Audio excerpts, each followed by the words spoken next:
have you ever been in a situation where you've got more different things in different directions, more possibilities at your disposal for things you may want to do or consider doing? Is this unusual in that respect?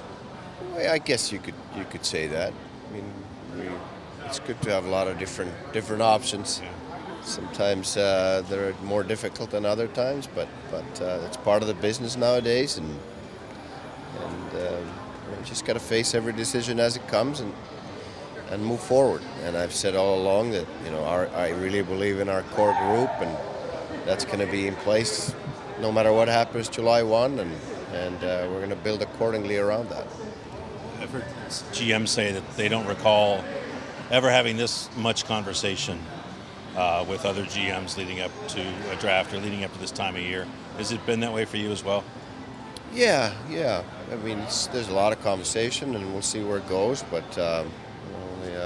it's an interesting time of the year. Obviously, we don't have a first-round pick as of right now. That could change before tomorrow. Who knows? But always keep all the options open and try to be creative in thinking what our opportunities may be and how we could take advantage of them. But we still got lots of time before it starts tomorrow. Are more GMs having more conversations because of the salary cap issues the teams are facing, because of the great players available in free agency where it's been kind of a quiet market for the last several years? Is there any one of those that's causing the chats to be up? Yeah, I think it's a combination of a lot of different things. I mean, we'll see what the salary cap is soon, and that's going to create some problems for some teams and maybe opportunities for others. And so we're going to look at all of our options again, and we're going to have plenty of cap room if it happens where our UFAs walk. So that's going to create some opportunities for us. It doesn't always have to be through a UFA market. It could be through a trade.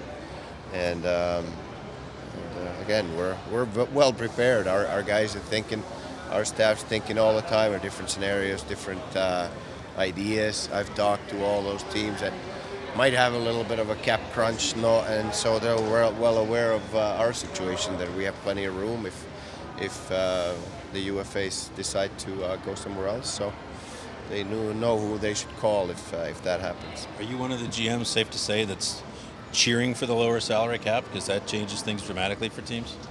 I'm not going to get into that. That could change so quickly. I remember just a couple of years ago we were being heavily criticized for our cap problems, which we don't have anymore. So that could change very quickly. Is it odd that you guys don't know the salary cap going into the draft? Is that something new that you usually know at this point what the cap is? Yeah, I mean it's a matter of days here, and we'll just have to deal with it. I don't think it's going to make a huge difference. If you didn't know going into the July 1, I think that would create a problem. But there's still plenty of time after the draft between the draft and the July 1. So, is it ideal? No. Can we deal with it? Yes, and we're going to have to deal with it. So we'll find out soon enough. Yeah, because there's a lot of there can be trades at the draft a lot of times. Obviously, this is one of those times, and if you don't know what the cap is, you have a pretty good idea where it's going to be. So it's just the definitive answer that we need. But I think everybody kind of knows where it's going to be at, and you have to make decisions accordingly. Do you feel like you're going to get a deal done here this weekend? Deal done for what? What's that? Deal done for what? For picks, for adding. I mean, a trade. Do you feel like that's a decent possibility? Yeah. Obviously, I'm an optimistic guy, so I think that there's going to be some opportunities both for the picks and trades and so forth. So again, we're going to keep all of our options open, and if we have to go draft without a first-round pick, then we'll go without a first-round pick. We had 1 year where we didn't have a second-round pick, and then we got Texier at 45. So a lot of things can happen, and if we see a player that we really like that's really high on our board, then we might try to more aggressively try to acquire a pick that we feel that is well worth the player still being on the board. So that's how we're going to approach it. Along those lines, you guys have a history of finding, like as you just mentioned, some of those players in those later rounds. If you didn't have that, would that, does that make you a little less feeling like you have to get a first round pick? I guess is what I'm trying to say. Like you don't probably feel pressure like you have to. No, not at all.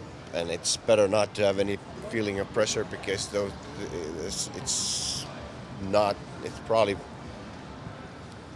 I shouldn't say highly unlikely, but it's not as likely as if I'd have to put some percentages on it. And I would say that it's not over 50% chance that we're going to get one. So people use them for a reason. We used it for a reason this year because we felt that with Panarin and Bobrovsky still on the team, we had a chance to go for it. And I think that we proved to everybody we did have a good chance. We beat Tampa, ran into Boston and couldn't beat them, and they went to the finals and lost. But I think we had a chance to win the cup this year with the roster that we put together at the deadline. It didn't work out, and now we're going to have to move forward. You hear him from, you've heard people say, you took a risk. I remember you talking about that on the season-ending press conference, and that you talked to some high-level hockey guy who said, you guys really took a risk.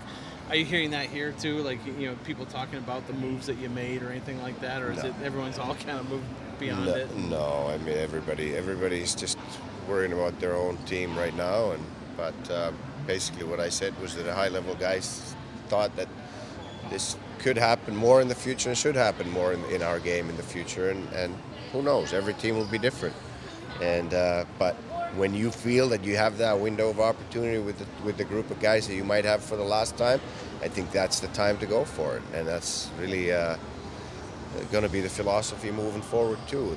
That if we feel that we have a chance with adding certain pieces at the deadline or keeping the group together or whatever the transaction needed might be, that's the time we're going to try to go for it, and there could be other times where we feel that we might need a little bit more time to build on the things that we have inside to grow and get more experience with the group that we have, and then we might be more in the holding pattern at that time. But it's not always just the additions, and it's more about the core group always. You look at the Stanley Cup champions, and they've always kept their core group together for years, and they've been the guys that carry the load and carry the responsibility, and that's how you win championships. You guys have had some success in lower rounds, drafting guys and having them become NHL players. Is there an organizational philosophy, a certain thing you're looking for in guys in lower rounds that you think sets them apart from other guys at that point, or is it just come down to a scout really liking a guy and kind of putting his pounding the table and saying, hey, I'm really willing to go to bat on this guy, or what's kind of the philosophy as you get into the later rounds? What are you looking for? I think we're looking for the same thing in each round, whatever the position in the draft is. We're looking for hockey sense, we're looking for instincts, we're looking for character, heart, drive, desire, those things mostly, and of course, in today's game you have to be able to skate, you have to have the skill, ability to play in high speed, all those things that are the easiest things to see, but what are the hardest parts are the instincts and the hockey sense, hockey IQ, and the heart and character, and those need to be studied for games and games and games and background checks and all kinds of different things that our scouts do all year long before they put the order together. You and Ville both have an extensive background in scouting. I know you guys like it, this part of it. If you guys go into tomorrow and Saturday and only make like 2 or 3 picks, will that be hard for you to sit at that table and see how those guys go? Yeah, it'll be hard, but we all decided at the deadline that this was worth the gamble. That the team we had together with maybe just for the last time this spring with this entire group was worth the gamble to go for it, and we fell short, and now we're going to have to just start building from what we have left and what the core is going to be, and what it's going to be at July 1. We'll see, and we'll go forward from there. But our core is still there, and we're going to build around that, and we're going to be a good team. Are you avoiding Ville and Morehouse right now? Because they said yesterday that they were bugging you constantly to get more picks. They're fine. They know. They want to win the cup too. Yeah. They don't care about how many picks they get. They care about winning the Stanley Cup. That's why they're scouting and traveling all those days in through the winter and through the bad weather and bad flights and this and that. They want to win the cup. They don't want to have 18 picks and that's their goal. Their goal is to win the Stanley Cup. So they understand the process, and we've talked about it before and after and during, and soon enough we'll have more picks again. But if every year when we have a good group we always just trade it for picks and we'll have a lot of picks, and then everyone will be asking us, well, is there sometime maybe an opportunity to go for it instead of just getting these picks? So it's you're damned if you do, you're damned if you don't, and that's the world we live in.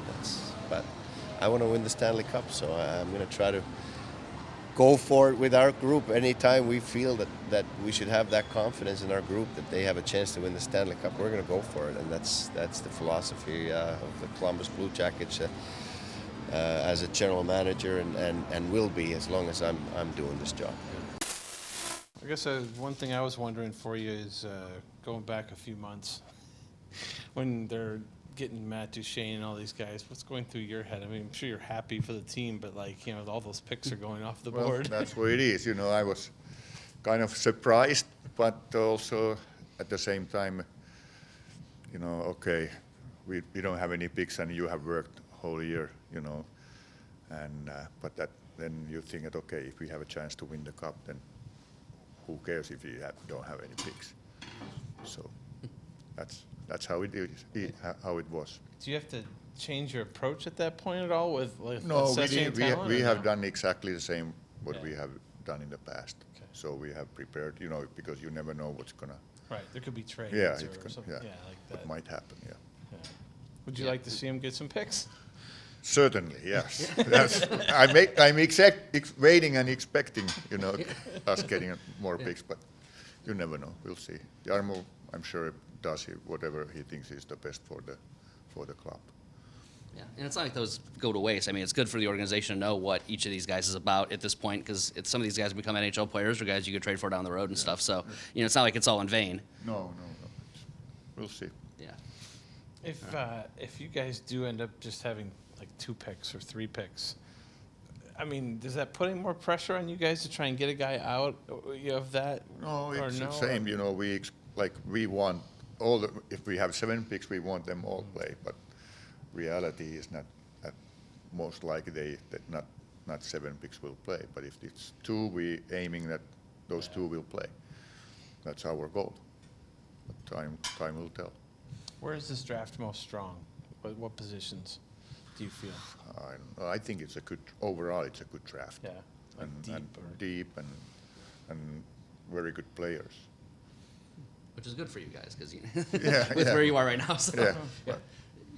You guys have had some success, picking guys in the 4th round, 5th round, 6th round, even 7th round that have gone on to be pretty productive NHL players.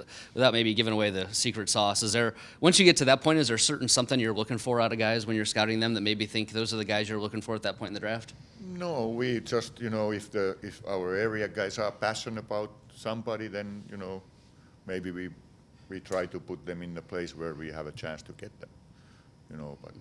But it doesn't change anything, our way of our thinking. You've been doing this for a while. What's the least number of picks you've had going into a draft? Well, Can you this remember? will be the Oh, really, yeah. this How will be about the. next to this. Was it like 5 maybe, or I can't remember. Or be. nothing that stood out like only 2? No, not like this. No. We'll see what's gonna happen tomorrow or Saturday. Yeah, it's interesting. Some of the deals happen on draft day, right? Oh yeah, I it mean, can happen right there where we Yeah. are sitting there. In the last moment, you never know, and you have to be prepared. And that's, I think, we will be. Yeah. Yeah. Do you guys look forward to when the phone rings? Yeah, if something comes available, but it's up to Jarmo and Yeah. what he thinks is the best. I mean, he consults with all you guys, though, right? Oh Like, yeah. He will ask our opinion, and he knows how we have rated guys, and so. How nice is it to be in that system where you have a GM who he does trust you guys, like he lets you do your work, and I'm sure he has his Oh input. yeah, but that's great, and that's what I guess you have to trust your employees that they do their jobs.